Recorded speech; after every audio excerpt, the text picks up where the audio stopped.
வணக்கம் நண்பா, நான் உங்கள் யோகேஷ். இப்போ இந்த பிராய்லர் கோழி வளர்க்குறத பற்றி நிறைய பேர் வந்து நம்மக்கிட்ட கேட்டுட்டு இருக்காங்க. அதை பற்றி உங்களுக்கு தெளிவாக சொல்லணும்னா, நம்ம கான்ட்ராக்ட் ஃபார்மிங்கில் பண்ணும்போது 10 ரூபா கிடைக்கும் தான். இந்த கார்ப்பரேட் கம்பெனிக்காரங்கெல்லாம் உங்களுக்கு வந்து குஞ்சு அவங்களே கொடுப்பாங்க, தீனி அவங்களே கொடுப்பாங்க, மெடிசன் கொடுத்துருவாங்க, சூப்பர்வைசரை வச்சு மேற்பார்வையிட்டுக்குவாங்க.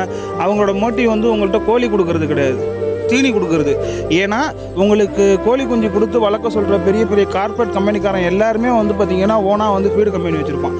இன்றைக்கி நீங்கள் வெளியில் போய் ஒரு ஃபீடு வாங்குறீங்கன்னா உங்களுக்கு ஒரு ப்ரீ ஸ்டார்டர் விலை வந்து பார்த்திங்கன்னா 2600 ரூபா, கிட்டத்தட்ட 45 ரூபா வரும் கிலோ.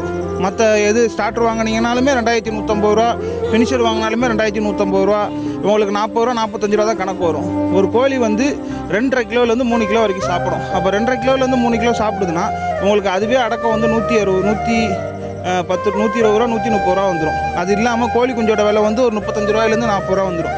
அப்போ 180 ரூபா வந்துடும். ஒரு கோழி அதிகபட்சமாக வந்து பார்த்திங்கன்னா 2 to 2.5 கிலோ வெயிட் வரும். இது இல்லாமல் உங்களுக்கு மார்ட்டாலிட்டி இருக்குது நிறைய.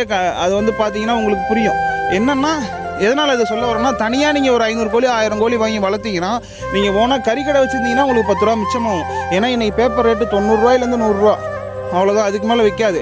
அப்போ கார்ப்பரேட்காரனே கொண்டு வந்து அந்த விலைக்கு தான் கடையில் போடுறான். அப்போ நீங்கள் போய் கேட்டிங்கன்னா என்ன விலைக்கு எடுப்பாங்கன்னு பாருங்கள். அதுலேருந்து ஒரு 10 ரூபா கம்மி பண்ணி கேட்பாங்க, நம்மளை கொண்டு வந்து போடவும் சொல்லுவாங்க. அது எந்த விதத்துலையும் நீங்கள் தனியாக 500 கோழி 1000 கோழி வளர்த்திங்கன்னா லாபமாக இருக்காது. இதுவே இது கார்ப்பரேட் கம்பெனிக்காரன்ட்டு வளர்க்கும் போது ஏன் நமக்கு ப்ராஃபிட் ஆகுதுன்னா, அவனுக்கு கிலோவுக்கு 8 ரூபாயிலேருந்து 10 ரூபா தான் கொடுக்குறான். ஆனால் உங்களுக்கு அவன் ஃபீட் அவன் உங்கள்கிட்ட விற்கிறான், புரியுதுங்களா? அதே மாதிரி அவன் இப்போ ஹேச்சிங் யூனிட் வச்சுருப்பான், அதில் வர குஞ்சுங்களை உங்கள்கிட்ட விற்கிறான். அவனோட மெயின் ஃபோக்கஸ் இதில் வர லாபம் தான். உங்களுக்கு அந்த கோழியை விற்று எடுக்கிற லாபம் கிடையாது. அவன் இந்த கோழி குஞ்சையும் இந்த தீவனத்தையும் கொடுக்கறதுக்காக உங்களுக்கு அந்த கோழியை விற்று தரான். அது நம்ம மக்களுக்கு சொன்னால் புரிய மாட்டேங்குது. நீங்கள் போய் சாதாரணமாக ஒரு சிக்கு போய் நீங்கள் கடையில் வாங்கினீங்கன்னா என்ன விலை இருக்கும், அவன் கொடுக்குறப்ப என்ன விலை கொடுப்பான், எல்லாமே 10 ரூபா அதிகமாக தான் இருக்கும். அவனோட மெயின் மோட்டிவ் அவனோட தீனியை விற்கிறது தான். அது நீங்கள் ஒரு கம்பெனியில் டைப் பண்ணி பண்ணும்போது 10 ரூபா கண்டிப்பாக லாபம் இருக்கும்.